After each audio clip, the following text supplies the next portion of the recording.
अस्सलाम वालेकुम dear student, welcome to logical physiology lecture 1 part 4। इस पार्ट में हम पढ़ेंगे प्रॉपर्टीज़ ऑफ कार्डियक मसल्स के बारे में। ये लेक्चर आप लोगों को बहुत ही अच्छे तरीके से और आसानी से समझ में आ जाएगा, क्योंकि इसमें मोस्टली टर्मिनोलॉजीज जो हैं, प्रॉपर्टीज़ जो हैं, वो आप लोग पहले ही पढ़ चुके हैं नर्वस सिस्टम में, और प्रीवियस सेमेस्टर में मैं आप लोगों को पढ़ा चुका हूँ मसल्स के बारे में लिटिल बिट, तो ये आप लोगों को बहुत आसानी से समझ में आ जाएगा। प्रॉपर्टीज ऑफ कार्डियक मसल्स में सबसे पहली प्रॉपर्टी आती है ऑटोमेटिसिटी की, सेकंड है rhythmicity, contractility, excitability, conductivity, distensibility, functional syncytium, all or none law, length tension relationship, इसे हम स्वेंग-स्टॉर्लिंग लॉ भी कहते हैं, summation of subminimal stimulus. ये सारी की सारी प्रॉपर्टीज है कार्डियक मसल्स की। हम वन बाय वन पढ़ेंगे कि एक एक प्रॉपर्टी का मतलब क्या है। फर्स्ट ऑफ ऑल आता है ऑटोमेटिसिटी। कार्डियक मसल्स में एक बहुत ही इम्पॉर्टेंट प्रॉपर्टी होती है कि वो ऑटोमेटिकली होते हैं, वो किसी के कंट्रोल में नहीं होते। फॉर एग्जांपल, मैंने आप लोगों को conductive system of the heart पढ़ाया था कि उसका एक पार्ट है एसए नोड। तो एसए नोड क्या करता है कि ये खुद ब खुद ही इम्पल्स जनरेट करता है। मैं पढ़ा चुका हूँ कि ये खुद ब खुद ही क्या करता है, बीट जनरेट करता है। ये किसी के कंट्रोल में नहीं होता, और किसी भी पर्सन की, किसी भी चीज़ की वो प्रॉपर्टी जिसमें वो किसी के कंट्रोल में नहीं होता, वो खुद ब खुद एक्शन परफॉर्म करता है विदाउट एनी कंट्रोल, उसे हम क्या कहते हैं, ऑटोमेटिसिटी की प्रॉपर्टी कहते हैं। तो कार्डियक मसल्स के एसए नोड में एक ऐसी प्रॉपर्टी होती है जो कि किसी के कंट्रोल में नहीं होता, और वो खुद ब खुद ही इम्पल्स जनरेट करता है, इसे हम क्या कहते हैं, ऑटोमेटिसिटी। सेकंड प्रॉपर्टी आती है रिदमिसिटी। अब आप लोग का जो एसए नोड है, वो मैंने क्या कहा कि वो एक बीट जनरेट करता है, एक रेट जनरेट करता है, एक हार्ट रेट जनरेट करता है। ये सारे के सारे जितने भी वेव्स हैं ना, ये ईसीजी में हम एक रेट को डिटरमाइन करते हैं, इलेक्ट्रिकल एक्टिविटी ऑफ हार्ट को डिटरमाइन करते हैं कि कैसे एक इवेंट्स हो रहा है हार्ट में, कैसे कॉन्ट्रैक्ट होता है और कैसे रिलैक्स होता है, और किस किस वेव का क्या क्या मतलब है। सिंपल ये है कि ये एक हार्ट साइकिल है, एक हार्ट बीट है, ठीक है। अब एक मिनट में कितने बीट जनरेट होते हैं, आप लोग का हार्ट जो है वो कितनी बार धड़कता है, 72 बार। तो वो 72 बार एक खास टाइम से ओरिजिनेट होता है और खास टाइम से वो धड़कता है। फॉर एग्जांपल, ये 1 2 3 4 5 6 7 8 9 10 सो ऑन। तो एक हार्ट रेट एक खास रिदम से जनरेट होता है। ऐसा नहीं होता कि पहला जो है वो 1 सेकंड में जनरेट हुआ, फिर दूसरा जो है वो 30 सेकंड बाद हुआ, नहीं, 0.08 सेकंड के बाद हर एक बीट जनरेट होता है। तो इसे हम क्या कहते हैं, रिदमिसिटी कहते हैं। थैंक गॉड ये एक खास रिदम से जनरेट होता है। अगर ये एक खास रिदम से जनरेट नहीं होता तो इसे हम क्या कहते हैं, पैथोलॉजी। आप लोग के हार्ट का नॉर्मल काम फिर ठीक तरीके से नहीं होता। तो ये सेकंड प्रॉपर्टी है। थर्ड प्रॉपर्टी है कॉन्ट्रैक्टेबिलिटी। कॉन्ट्रैक्टेबिलिटी का मतलब ये है कि आप लोग का जो हार्ट के मसल्स होते हैं वो क्या करते हैं, वो कॉन्ट्रैक्शन करते हैं, वो कॉन्ट्रैक्ट होते हैं और फिर क्या होते हैं, रिलैक्स होते हैं। तो आपके हार्ट के मसल्स की एक प्रॉपर्टी ये भी है कि वो क्या करते हैं, कॉन्ट्रैक्ट होते हैं। फॉर एग्जांपल, ये क्या है, नॉर्मल रिलैक्स स्टेट में ही यहाँ पे क्या हो गया, कॉन्ट्रैक्ट हो गया। अब सम टाइम क्या होता है, बहुत ही ज्यादा कॉन्ट्रैक्ट हो जाता है, तो हम क्या कहते हैं, positive inotropic action of the heart. Some time क्या होता है, वीकली कॉन्ट्रैक्ट होता है नॉर्मल कॉन्ट्रैक्शन से, तो उसे हम क्या कहते हैं, negative inotropic action of the heart. Fourth property है एक्साइटेबिलिटी की। अब आप लोग के जो कार्डियक मसल्स होते हैं, कॉन्ट्रैक्टाइल कार्डियक मसल्स होते हैं, वो एक्साइटेड होते हैं। किसी भी चीज, किसी भी स्टिमुलस को वो क्या करते हैं, रिस्पॉन्स शो करते हैं। चाहे वो आप लोग का कंडक्टिव सिस्टम हो, चाहे वो आप लोग का कंडक्टिव सिस्टम हो, चाहे वो ड्रग्स हो, चाहे वो हार्मोन हो, चाहे वो न्यूरॉन्स हो, तो कोई भी चीज अगर इसे स्टिमुलेट करने की कोशिश करता है तो ये इसे रिस्पॉन्स शो करता है। इस प्रॉपर्टी को हम क्या कहते हैं, एक्साइटेबिलिटी, क्योंकि ये एक्साइटेड होते हैं।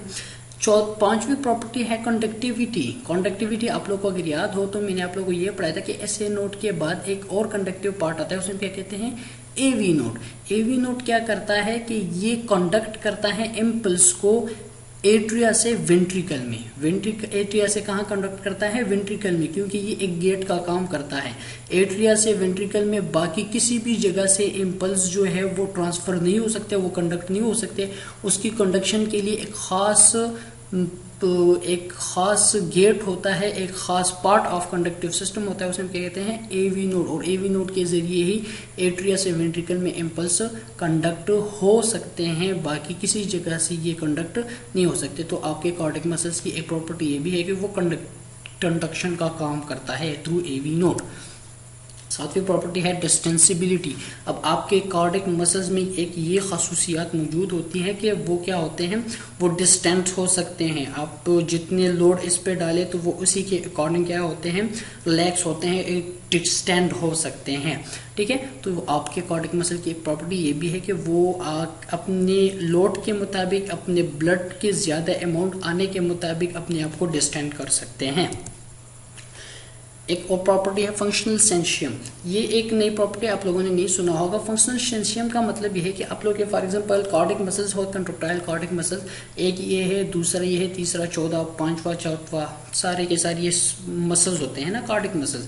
तो कार्डिक मसल्स के बीच एक गेट होता है, एक गेप जंक्शन होता है, एक गेट होता है, उसे हम क्या कहते हैं, इंटरकलेटेड डिस्क। ये ब्लैक वाले दिखाई दे रहे हैं, ये वाले, ये वाला, ये वाले, हर एक सेल के बाद एक गेट होता है, उसे हम क्या कहते हैं, इंटरकलेटेड डिस्क। उसे हम क्या कहते हैं, इंटरकलेटेड डिस्क या गेप जंक्शन। अब इस गेप जंक्शन या इंटरकलेटेड डिस्क का काम क्या होता है कि फॉर एग्जांपल ये एक मसल है, इसे आपने स्टिमुलेट कर लिया, इसमें एक्शन पोटेंशियल जनरेट हो गया।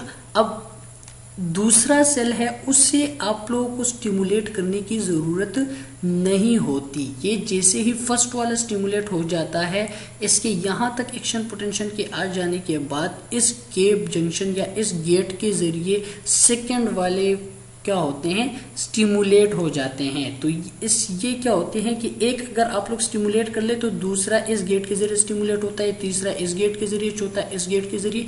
तो ये एक के स्टिमुलेशन के साथ सारे के सारे इकट्ठे ही क्या हो जाते हैं, स्टिमुलेट हो जाते हैं। एक पाथवे के जरिए सारे के सारे इकट्ठे स्टिमुलेट होते हैं और एक्शन पोटेंशियल सारों में स्प्रेड हो जाता है। इस प्रॉपर्टी को हम क्या कहते हैं, फंक्शनल सेंशियम प्रॉपर्टी। ठीक है, एक और प्रॉपर्टी है ऑल और नन लॉ। आप लोग के कार्डिक मसल्स में एक ये प्रॉपर्टी होती है कि वो एक स्टिमुलस को या तो रिस्पांस शो करते हैं या तो रिस्पांस शो नहीं करते। फॉर एग्जांपल यहाँ पे ये यहाँ तक जितने भी स्टिमुलस हैं, ठीक है, उसको आप लोग का कार्डिक मसल्स रिस्पांस शो नहीं करता। अब इसके बाद चाहे जितना भी स्टिमुलस हो, चाहे वो यहाँ तक हो, इस थ्रेशोल्ड को सिर्फ क्रॉस कर जाए या थोड़ा सा आगे हो जाए या थोड़ा बहुत ज्यादा आगे हो जाए या बहुत ही स्ट्रॉन्ग स्टिमुलस हो, तो उसको एक ही तरह का रिस्पांस शो करेगा। या तो वो स्टिमुलस जिसको वो रिस्पांस शो नहीं करेगा, बिल्कुल ही शो ही नहीं करेगा, चाहे वो कोई भी हो, थोड़ा हो, ज्यादा हो या कम हो, वो रिस्पांस शो नहीं करेगा जब तक वो थ्रेशोल्ड को क्रॉस ना कर जाए। और वो स्टिमुलस जो कि थ्रेशोल्ड को क्रॉस कर जाए, फिर चाहे वो वीक हो, चाहे वो स्ट्रॉन्ग हो, चाहे वो बहुत ही स्ट्रॉन्ग हो, तो उसको एक ही जैसे का रिस्पांस शो होगा, फुल रिस्पांस शो होगा। ठीक है, इसे हम क्या कहते हैं, ऑल और नन लॉ। सिंपल, या तो किसी स्टिमुलस को रिस्पांस शो करेगा बिल्कुल, या तो किसी स्टिमुलस को रिस्पांस शो ही नहीं करेगा। ठीक है, एक और प्रॉपर्टी है लिंक टेंशन रिलेशनशिप या Frank Starling law. Frank Starling law का मतलब क्या है कि आप लोग के जो कार्डिक मसल्स होते हैं, ठीक है, उसकी जो लेंथ होती है, लेंथ जितना ही आप इसके लेंथ बढ़ेगा ना, जितनी ही उनकी रिलैक्सेशन स्टेट बढ़ेगी, उतना ही वो फोर्सफुली कॉन्ट्रैक्ट होगा। फॉर एग्जांपल, अगर आप लोग के कार्डिक मसल्स जो है उसमें आप लोग 5 लीटर के बजाय 6 लीटर 7 लीटर ब्लड डाल दे तो वो बहुत ही ज्यादा एक्सटेंड होगा, और जितना ज्यादा वो एक्सटेंड होगा उतनी ही फोर्स के साथ वो क्या होगा, कॉन्ट्रैक्ट होगा। इसे हम क्या कहते हैं, फ्रैंक स्टार्लिंग लॉ या लेंथ टेंशन रिलेशनशिप। ठीक है, लास्ट प्रॉपर्टी है कार्डिक मसल्स की, उसे हम क्या कहते हैं, समेशन ऑफ सब मिनिमल स्टिमुलाई। सबमिशन आप लोगों ने नर्वस सिस्टम में भी पढ़ा होगा। उसकी मतलब क्या है इस प्रॉपर्टी का, कि अगर आप लोग छोटे से छोटे स्टिमुलस वीक स्टिमुलस एक अगर दे देना कार्डिक मसल्स को, तो वो उसे रिस्पॉन्स शो नहीं करेगा। दूसरा वीक इसके साथ दे दे तो वो भी रिस्पॉन्स शो नहीं करेगा। 4 5 6 7 8 9 10 अगर इकट्ठे छोटे स्टिमुलस इकट्ठे करके आप लोग इकट्ठे दे देना एक ही जगह पे, एक ही मसल्स को, तो वो सारे के सारे स्टिमुलस इकट्ठे हो जाएंगे और उससे एक बड़ा स्टिमुलस बन जाएगा, और जो कि थ्रेशोल्ड क्रॉस कर जाएगा और वो उस कार्डिक मसल्स को क्या कर जाएगा, स्टिमुलेट कर जाएगा। इसे हम क्या कहते हैं, समेशन ऑफ सब मिनिमल स्टिमुलाई, और फिर आप लोग का कार्डिक मसल्स जो है वो उसे रिस्पॉन्ड शो कर लेगा। ठीक है, तो ये सारी की सारी प्रॉपर्टीज है कार्डिक मसल्स की। होपफुली आप लोगों को समझ आ गया होगा। अगर कोई क्वेश्चन है तो आप लोग मुझसे पूछ सकते हैं। Thank you so much.